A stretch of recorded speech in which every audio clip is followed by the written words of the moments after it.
Today is Mother's Day here in the U.S. and I was on the phone with my daughter talking to her about the fact that both of her grandmothers had or have debilitating dementia, and how fading away in a wheelchair, wearing a diaper, is not in my retirement plan.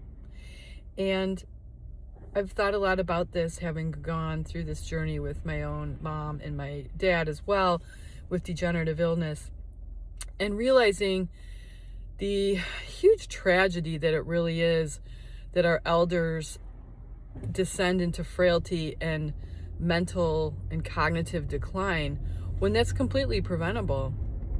And science shows now that diet and lifestyle play the biggest role in whether our elders develop dementia, Alzheimer's, as well as frailty that results in brain deficits too.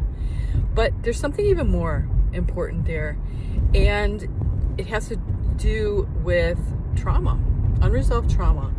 And the reality is that when we do not take on our unresolved trauma, we are chronically in a state of fight or flight or freeze, and there's serious implications for that on our physiology as we age. Being under chronic stress only gets worse emotionally as we age, and we're losing cognitive ability to have neuroplasticity in our brain and nervous system. That's why it's so important that before we lose cognitive function and no longer have the ability to process and do the work to resolve past trauma, we really need to do it while we still can do it. So I have a serious message to anyone listening who is heading into grandparenthood, or just aging in general. Super important. The burden that is put on the elderly who have extreme cognitive impairment, as well as their caregivers, their family, and society as a whole, is massive.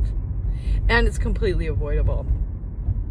And the other piece about this that's really tragic is that God created it so that our elders would be a repository of wisdom and guidance and mentorship for the younger people around them as they age. That's how God created it.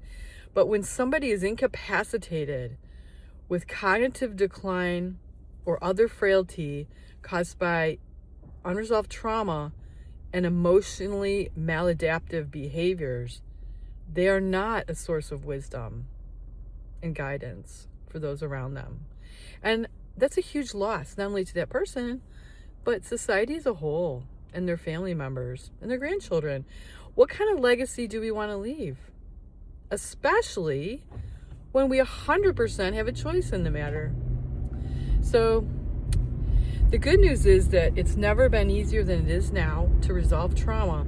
There's methods that are available that are stunning in their effectiveness.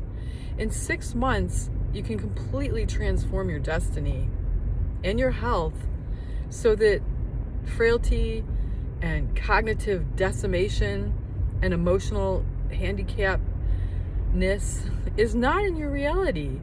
And you spare your family and caregivers and society as a whole the burden of having to care for you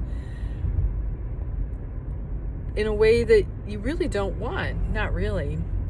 So yeah, it's very much available now. Trauma healing is easier than it's ever been. And we know more about lifestyle factors than we ever have. And this outcome in life is guaranteed whether people are rich and have social status or not.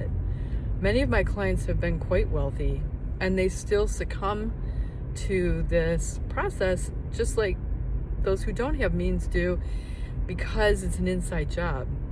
It's all about our emotional resilience and whether or not we've resolved trauma. Anyway, so DM me, reach out if you'd like to have a little conversation about this. I have created a program that is wrapped around a 6-month process that delves deeply into the physical as well as the emotional aspects of trauma and brings forth really simple techniques that really, really work. Your destiny can be different, as well as your children and grandchildren. They get to have you. They get to have the wealth of your experience and wisdom, and so do you. A side of yourself that maybe you've never known was there. So on this Mother's Day, happy Mother's Day to everybody watching who's a mom by birth or a mom by function. And thanks so much. God bless.